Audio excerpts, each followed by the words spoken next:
ನನಗೆ 50,000 ಜನ ಸೇರ್ತಾರೆ ನನಗೆ ಗೊತ್ತಿಲ್ಲ, ಬಟ್ 50,000 ಜನ ಸೇರಿಸ್ತೀನಿ ಸರ್ ನಾನು.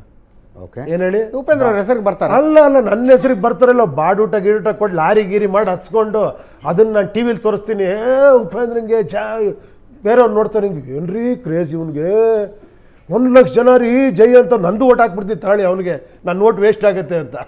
ನನಗೊಬ್ಬ ಕಾಲೇಜಲ್ಲಿ ಕೇಳ್ದ, ಸರ್ ನನ್ನ ಓಟ್ ನಿಮ್ಗೆ ಹಾಕ್ಬೇಕು ಅಂತ ಆಸೆ ಇದೆ ಸರ್, ಬಟ್ ನೀವು ಗೆಲ್ಲಲ್ಲ ಸರ್, ನನ್ನ ಓಟ್ ವೇಸ್ಟ್ ಆಗುತ್ತೆ ಸರ್ ಅಂತ. ನಾನು ಹೇಳ್ದೆ, ಅಲ್ಲ ಇಷ್ಟು ವರ್ಷನೇ ನಿನ್ನ ಓಟ್ ವೇಸ್ಟ್ ಆಗ್ಬಿಟ್ಟಿದೆ, ಇನ್ನೊಂದ್ಸತಿ ವೇಸ್ಟ್ ಮಾಡ್ಬಿಟ್ಟು ನಮ್ಗೆ ಹಾಕ್ಬಿಟ್ರು ಅಂತ. ಇದೊಂದು ಮನಸ್ಸಲ್ಲಿ ಗೆಲ್ಲೋ ಪಕ್ಷಕ್ಕೆ ನಾನು ಓಟ್ ಹಾಕಬೇಕು ಅಂತ ಒಂದು ಮನಸ್ಥಿತಿ. ಅವನಿಗೆ ವಿಚಾರ ಬೇಕಾಗಿಲ್ಲ, ಇನ್ನೊಂದು ಬೇಕಾಗಿಲ್ಲ, ಕ್ರೇಜ್ ಯಾವ ಕಡೆ ಹೋಗ್ತಿದ್ಯೋ ಅಲ್ಲಿಗೆ ಓಟ್ ಹಾಕ್ಬಿಡೋದು. ಇಬ್ಬರು ಬಂದ್ರಂತೆ, ಒಂದು ಇದೇ ಥರ ಒಂದಷ್ಟು ಜನ ಒಂದು ಪ್ಲೈನಲ್ಲಿ ಟ್ರಾವೆಲ್ ಮಾಡಬೇಕು ನೀವೆಲ್ಲ. ನಾನೊಬ್ಬ ಬಂದೆ, ಇವರೊಬ್ಬರು ಬಂದರು, ಓಕೆನಾ. ನಾನು ಬಂದು ನೋಡಿ, ನಾನು ಈ ಪ್ಲೈನ್ ಪೈಲಟು, ನಾನು ಈ ಥರ ಎಲ್ಲ ಕ್ವಾಲಿಫಿಕೇಷನ್ ಇದೆ, ನಾನು ಇಷ್ಟು ಮೈಲ್ಸ್ ಓಡಿಸಿದ್ದೀನಿ ಪ್ಲೈನ್ನ, ನಾನು ಇಂಟರ್ನ್ಯಾಷನಲ್ ಫ್ಲೈ ಮಾಡಿದ್ದೀನಿ, ನನ್ನ ಜೊತೆ ಬರ್ತೀರಾ ಅದು. ಅಜಿತ್ ಅವ್ರು ಬಂದ್ರಂತೆ, ನಿಮ್ಮನ್ನೆಲ್ಲ ನಾನು ಹಾರಿಸ್ತೀನಿ, ನಿಮ್ಮನ್ನೆಲ್ಲ ಬಿಸ್ನೆಸ್ ಕ್ಲಾಸಲ್ಲಿ ಕೂರಿಸ್ತೀನಿ, ಯಾರಿಗೆ ಓಟ್ ಹಾಕ್ತೀರಾ ಅಂದರೆ ಎಲ್ಲ ಇವ್ರಿಗೆ ಹಾಕ್ಬಿಟ್ರು, ಬಿಸ್ನೆಸ್ ಕ್ಲಾಸಲ್ಲಿ ಕೂರಿಸ್ಬಿಡ್ತಾರೆ ಅಂತ. ನಾನು ಇಷ್ಟೆಲ್ಲ ಸರ್ಟಿಫಿಕೇಟ್ ತೋರಿಸ್ತೀನಿ, ನನಗೆ ಎಕ್ಸ್ಪೀರಿಯನ್ಸ್ ಇದೆ ಅಂತ. ಪ್ಲೇನ್ ಹಾರಿಸೋಕ್ಕೆ ಇವ್ರದ್ದು ಎಕ್ಸ್ಪೀರಿಯನ್ಸೇ ಕೇಳಿಲ್ಲ, ಬಿಸ್ನೆಸ್ ಕ್ಲಾಸ್ ಕರ್ಕೊಂಡು ಹೋಗ್ತಾನೆ ಇವನು ಅಂತ ತಗೊಂಡೋಗಿ ಕೆಳಗೆ ಹಾಕ್ಬಿಟ್ಟ ಫ್ಲೈಟ್ನ. ನಾವು ಈ ಆಶ್ವಾಸನೆಗಳಿದೆಯಲ್ಲ ಸರ್, ಒಂದು ನಿಮಿಷ ಹೇಳ್ತೀನಿ ಕೇಳಿ. ಫಸ್ಟ್ ಆಫ್ ಆಲ್ ನಾನು ಆಶ್ವಾಸನೆ ಕೊಡಬೇಕಾ ನನಗೆ ಅನ್ಸಿತ್ತು ಸರ್. ಫಸ್ಟ್ ಆಫ್ ಆಲ್ ಹಾನೆಸ್ಟಾಗಿ ನಾನು ಕೊಡಬೇಕು. ಫಸ್ಟ್ ಆಫ್ ಆಲ್ ನಮ್ಮ ಬಡ್ಜೆಟ್ ಏನಿದೆ, ಏನು ಸರ್ ಡೆಫಿಸಿಟ್ ಎಷ್ಟಿದೆ, ಈ ಬಡ್ಜೆಟ್ನ ಡಿವೈಡ್ ಮಾಡಿದ್ರೆ ಏನು ಸಮಸ್ಯೆಗಳಿದೆ, ಇದಕ್ಕೆ ಎಷ್ಟು ಅಲೋಕೇಟ್ ಮಾಡ್ಬೋದು ನಾನು, ಗೊತ್ತಾಗಲ್ವಾ ಸರ್? ನನಗೆ ಗೊತ್ತಾಗಲ್ಲ ಸರ್. ನೀವೆಲ್ಲ 4 ವರ್ಷ 50 ವರ್ಷ 20 ವರ್ಷ 8 ವರ್ಷ ರಾಜ್ಯ ಆಳಿರೋರು, ನಿಮಗೆಲ್ಲ ಗೊತ್ತಿದೆ. ಕ್ಲೀನಾಗಿ ಅಲೋಕೇಟ್ ಮಾಡ್ಬೋದಲ್ಲ ಸರ್? ನೆಕ್ಸ್ಟ್ ಬಡ್ಜೆಟ್ ಇಷ್ಟನ್ನು ನಾವು 40,000 ಕೋಟಿನ ಎಜುಕೇಷನ್ ಇದು ಏನೋ ಹೆಲ್ತ್ಗೆ ಇಡ್ತೀವಿ, ಈ ಹಾಸ್ಪಿಟ್ಲ್ ಈ ಥರ ಬರುತ್ತೆ ಸರ್.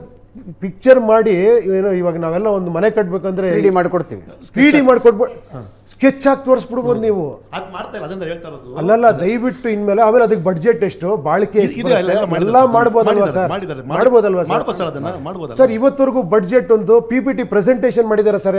ಯಾರು ಮಾಡಿಲ್ಲ. ಈಗ ಯಾಕೆ ಮಾಡಿಲ್ಲ ನಾನು ಕೇಳ್ತಾ ಇರೋದು ಕೇಳಿ ಸರ್. ನನ್ನ ಪ್ರಕಾರ ವಿಧಾನಸೌಧದಲ್ಲಿ ಒಂದು ದೊಡ್ಡ LED ಸ್ಕ್ರೀನ್ ಹಾಕ್ಬಿಟ್ಟು ಲಾಸ್ಟ್ ಇಯರ್ ಬಡ್ಜೆಟ್ 30,000 ಕೋಟಿ ಎಜುಕೇಷನ್ಗೆ ಆಗಿದೆ ನೋಡಿ, ಈ ಸ್ಕೂಲ್ ಹಿಂಗಾಗಿದೆ ನೋಡಿ, ಈ ಟಾಯ್ಲೆಟ್ ಹಿಂಗಾಗಿದೆ ನೋಡಿ, ಇದು ಹಿಂಗಾಗಿದೆ, ಈ ರೋಡ್ಗಳು ಇಷ್ಟಾಗಿದೆ, ಇಷ್ಟು ಖರ್ಚಾಗಿದೆ, ಇಷ್ಟಾಗಿದೆ, ನೆಕ್ಸ್ಟ್ ಬಡ್ಜೆಟ್ ನಮ್ಮ ಕಲ್ಪನೆ ಈ ಥರ ಇದೆ ಮಾಡ್ಬೋದಲ್ವಾ ಸರ್? ಮಾಡ್ಬೋದು, 100% ಮಾಡ್ಬೋದು. ಯಾಕೆ ಮಾಡ್ತಾ ಇಲ್ಲ? ಕೇಳ್ತಾ ಇಲ್ಲ, ಅದೇ ಜನಗಳು. ನಾನು ಕೇಳ್ತಾ ಇದ್ದೀನಿ ಸರ್, ನಾನೊಬ್ಬ ಪ್ರಜೆಯಾಗಿ ಕೇಳ್ತಾ ಇದ್ದೀನಿ, ಯಾಕೆ ಮಾಡಬಾರ್ದು? ಉಪೇಂದ್ರ ಅವ್ರು ಕೇಳ್ತಾನೂ ಇದ್ದಾರೆ, ಹೇಳ್ತಾನೂ ಇದ್ದಾರೆ. ಅವರು ಉಪೇಂದ್ರ ಅವ್ರು ಹೇಳಿದಂಥ ಒಂದು ಮಾತು ನನಗೆ ನಿಜ, ಯಾವ ಪಕ್ಷ ಯಾವ ಸರ್ಕಾರ ಏನನ್ನೂ ಫ್ರೀಯಾಗಿ ಕೊಡೋದಿಲ್ಲ ಸರ್. ಎಲೆಕ್ಷನ್ಗೆ ಇದೆಲ್ಲ ಏನೋ ಪ್ರಚಾರಕ್ಕೆ ಹಣ ಖರ್ಚಾಗತ್ತಲ್ವ ಸರ್? ಹೌದು ಸರ್, ಆಗುತ್ತಲ್ವ ಸರ್? ಎಲ್ಲಿಂದ ಬರ್ತಿದೆ ಸರ್ ಅದು ಹಣ?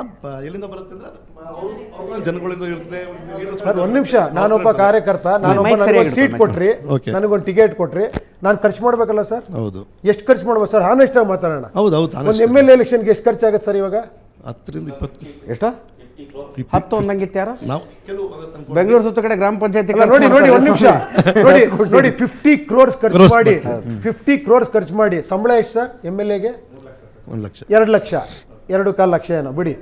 3 ಲಕ್ಷ ಬರೋ 4 ಲಕ್ಷ ಸರ್. 3 ಲಕ್ಷ ರೂಪಾಯಿ ಜಾಬ್ಗೆ 50 ಕೋಟಿ ಸರ್. 50 ಕೋಟಿ ಬ್ಯಾಂಕಲ್ಲಿ ಇಟ್ಟರೆ ಒಂದು 15 ಲಕ್ಷ ಬಂದ್ಬಿಡುತ್ತೆ ಸರ್ ತಿಂಗಳಿಗೆ. ಅದನ್ನೇ ಬಿಸ್ನೆಸ್ ಮಾಡ್ಕೊಂಡಿದ್ದು ಅಂತ ಹೇಳ್ತಿದ್ರಲ್ಲ, ಅದೇ ಬಿಸ್ನೆಸ್ ಮಾಡ್ಕೊಂಡ್ಬಿಡ್ತಾರೆ. ಅದನ್ನ ಜನ ಯಾರು ಮಾಡ್ಕೊಂಡಿರೋದು? ರಾಜಕಾರಣಿಗಳು.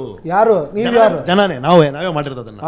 ಈಗ ಯಾರು ಚೇಂಜ್ ಆಗಬೇಕಾಗಿರೋದು ಕೇಳಿ. ನೀವೆಲ್ಲ ಈ ಆಶ್ವಾಸನೆ ಕೊಡ್ತೀರಲ್ಲ, ನಾನು ಇನ್ನೊಂದು ರಿಕ್ವೆಸ್ಟ್ ಮಾಡ್ತೀನಿ, ನೀವೆಲ್ಲ ಈ ಆಶ್ವಾಸನೆ ತೊಗೊಂಡು ಕೋರ್ಟಲ್ಲಿ ರಿಜಿಸ್ಟರ್ ಮಾಡಿಸ್ಬೇಕು. ಕೇಳಿ, ಒಂದು ನಿಮಿಷ ನಾನು ಹೇಳ್ತೀನಿ. 2 ವರ್ಷದಲ್ಲಿ ಇದು ಮಾಡಲಿಲ್ಲ ಅಂದ್ರೆ ನಮ್ಮನ್ನ ಕೆಳಗೆ ಇಳಿಸಿ ಅಂತ ನೀವು ಕೋರ್ಟಲ್ಲಿ ಹಾಕ್ಬೇಕು ಸರ್. ಹೇಳಿದಾರಲ್ಲ ಸರ್, 5 ವರ್ಷದಲ್ಲಿ ಇದು ಮಾಡಿಲ್ಲ ಅಂದ್ರೆ 5 ವರ್ಷ ಅಲ್ಲ ಸರ್, 2 ವರ್ಷದಲ್ಲಿ ಮಾಡ್ಬೇಕು ನೀವು, 1 ವರ್ಷದಲ್ಲಿ ಮಾಡ್ಬೇಕು ನೀವು. ಮಾಡಲಿಲ್ಲ ನಮ್ಮನ್ನ ಕೆಳಗೆ ಇಳಿಸಿ ಅಂತ ಇದಾರ ಬರ್ಬೇಕು ಸರ್. ಅಲ್ಲಿವರೆಗೂ ನಾನು ರಿಕ್ವೆಸ್ಟ್ ಮಾಡ್ತೀನಿ ಜನಗಳನ್ನ, ಯಾವ ಪ್ರಣಾಳಿಕೆ ನಂಬೇಡಿ. ಕರೆಕ್ಟಾ ಸರ್? ತಪ್ಪಾ ಸರ್? ಸರ್ ಪಾಲಿಟಿಕ್ಸ್ ಇದಕ್ಕಿನ್ನ ದೊಡ್ಡ ಸೋಷಿಯಲ್ ಸರ್ವಿಸ್ ಸಂಸ್ಥೆ ಇದೆಯಲ್ಲ ಸರ್, ಬೇರೆ ಯಾವುದೂ ಅಲ್ಲ. ಏನಕ್ಕೆ ಸರ್? ಗೌರ್ಮೆಂಟ್ ಅಂತ ಇರೋದೇ ಏನಕ್ಕೆ ಹೇಳಿ? ಇಲ್ಲಿಂದ ಜನ ತಗೊಂಡು ಟ್ಯಾಕ್ಸ್ ತಗೊಂಡು ಎಲ್ಲರಿಗೂ ಹಂಚೋದು, ಎಲ್ಲರಿಗೂ ಒಂದು ಅನುಕೂಲ ಮಾಡಿಕೊಡೋದೇ ಗೌರ್ಮೆಂಟ್ ಅಲ್ವಾ ಸರ್? ಅಲ್ವಮ್ಮ? ಇಷ್ಟು ಸಿಂಪಲ್ ಅಲ್ವಾ ಅದು? ಇಲ್ಲ ಗೌರ್ಮೆಂಟ್ ಏನಕ್ಕೆ ಬೇಕು? ನಮ್ಮ ಮನೆ ಮುಂದೆ ನಾವೇ ರಸ್ತೆ ಹಾಕಂತೀವಿ, ನಾವೇ ಲೈಟ್ ಹಾಕಂತೀವಿ, ನಾವೇ ಎಲ್ಲ ಮಾಡ್ಕೊಂತೀವಿ, ನಾವೇ ಪೊಲೀಸ್ ಇಟ್ಕೊಂತೀವಿ, ನಾವೇ ಕೂತ್ಕೊಂಡ್ಬಿಡ್ತೀವಿ. ಗೌರ್ಮೆಂಟ್ ಯಾಕೆ ಬೇಕು? ಅಲ್ಲ, ಎಲ್ಲರೂ ಸಾಮೂಹಿಕವಾಗಿ ನಮ್ದೊಂದು ದೇಶ, ನಮಗೊಂದು ಮಿಲಿಟ್ರಿ ಬೇಕು, ನಮಗೊಂದು ಸುರಕ್ಷತೆ ಬೇಕು, ನಮ್ದೊಂದು ಕಲ್ಚರು, ಇದೆಲ್ಲ ಸೇರಿ ಒಂದು ಮಾಡ್ಕೊಂಡಿದ್ದೀವಿ. ಅದನ್ನು ಕರಪ್ಟ್ ಮಾಡಬಾರ್ದು ಅಂತ ಅಷ್ಟೇ ಸರ್ ಹೇಳ್ತಿರೋದು. ಎಲ್ಲರದ್ದು ಇದು, ಜನಗಳು ಕರಪ್ಟ್ ಮಾಡಬಾರ್ದು ಇದನ್ನು, ಅಲ್ವಾ ಸರ್? ನೀವು ಮಾತ್ರ ಅಲ್ಲ. ಇವಾಗ ಏನು ಹೇಳ್ತೀರಿ, ಎಷ್ಟೊಂದು ಜನ ನನಗೆ ದೊಡ್ಡ ನಾಯಕರು ಹೇಳಿದ್ದಾರೆ, ಇಲ್ಲ ಉಪೇಂದ್ರ ನೀವು ಹೇಳೋದು ಕರೆಕ್ಟ್, ನಮಗೂ ಈ ಪಾಲಿಟಿಕ್ಸ್ನ ಇಷ್ಟೊಂದು ದುಡ್ಡು ಖರ್ಚು ಮಾಡಿ ಸಾಕಾಗೋಗ್ಬಿಟ್ಟಿದೆ ನಮಗೆ, ನಾವು ಇದನ್ನು ಚೇಂಜ್ ಮಾಡಬೇಕು. ಸರ್ ಮಾಡಿ ಸರ್, ನೀವೇ ಚೇಂಜ್ ಆಗ್ಬಿಡಿ. ಅಲ್ಲಿ ಹೆಂಗೆ ಅವ್ನು ಮಾಡ್ತಾನಲ್ಲ ನಾನು ಮಾಡಿಲ್ಲ ಅಂದರೆ ಅವ್ನು 20 ಕೋಟಿ ಹಂಚ್ಬಿಡ್ತಾನೆ, ನಾನೊಂದು 30 ಕೋಟಿ ಹಂಚಬೇಕು ಅಂತ. ನನಗೆ ಕೊನೆಗೆ ಏನು ಅನ್ನಿಸ್ತಂದ್ರೆ ಮೇ ಬಿ ಇದೇ ಕರೆಕ್ಟ್ ಇರ್ಬೋದು ಈಗ ಸದ್ಯದ ಪರಿಸ್ಥಿತಿಗೆ. ಇದೊಂದು ಪ್ಯಾರಲಲ್ ಗೌರ್ಮೆಂಟ್ ನಡೀತಿದೆ. ಇವನೊಂದಷ್ಟು ತಗೊಂತಾನೆ, ಅಲ್ಲೊಂದಷ್ಟು ಜನ ತಿನ್ಕೊತಾರೆ, ಇವನೊಂದಷ್ಟು ತಿಂತಾನೆ, ಇವನೊಂದಷ್ಟು ಹಂಚ್ತಾನೆ, ಇವನೊಂದಷ್ಟು ಬಿಲ್ಡಿಂಗ್ ಮಾಡ್ತಾನೆ, ಅಲ್ಲೊಂದು ಕೆಲಸ ಕೊಡ್ತಾನೆ, ಏನೋ ಒಂದು ನಡೀತಾ ಇದೆ ಹೆಂಗೋ ಒಂದು. ಓಕೆ, ಮೇ ಬಿ ಇದೇ ಕರೆಕ್ಟ್ ಇರ್ಬೋದು. ನಾನು ಫಸ್ಟ್ ಡೇ ಹೇಳಿದ್ದೆ, ಕಾಲ ಪಕ್ವ ಆದರೆ ಮಾತ್ರ ಪ್ರಜಾಕೀಯ ಆಗುತ್ತೆ. ಜನಕ್ಕೆ ಅನಿಸಿದ್ರೆ ಮಾತ್ರ, ಇಲ್ಲ ಇದು ತಪ್ಪಿದು ಅಂತ ಜನಕ್ಕೆ ಅನಿಸಿದಾಗ ಮಾತ್ರ, ಅವ್ರ ಜವಾಬ್ದಾರಿ ತೊಗೊಂಡಾಗ ಮಾತ್ರ ಪ್ರಜಾಕೀಯ ಆಗುತ್ತೆ. ನನಗೆ ಆವೇಶದಲ್ಲಾಗೋ ಪ್ರಜಾಕೀಯ ಬೇಕಾಗಿಲ್ಲ ಸರ್, ಅದು ಬೇಗ ಸತ್ತೋಗ್ಬಿಡುತ್ತೆ, ಮತ್ತೆ ರಾಜಕೀಯ ಆಗೋಗುತ್ತೆ. ರಾಜಕೀಯ ಆಗಬಾರ್ದು ಅನ್ನೋಕ್ಕೋಸ್ಕರ ನಾನು ಹೋರಾಟ ಮಾಡ್ತಾನೆ ಇರ್ತೀನಿ. ಪ್ರಜೆಗಳಿಂದ ಪ್ರಜಾಕೀಯ, ಪ್ರಜೆಗಳಿಗಾಗಿ ಪ್ರಜಾಕೀಯ, ಪ್ರಜೆಗಳಿಗೋಸ್ಕರ ಪ್ರಜಾಕೀಯ, ಮಟ್ಟ ಹಾಕಲು ರಾಜಕೀಯ, ನಮ್ಮಿಂದ ನಮಗಾಗಿ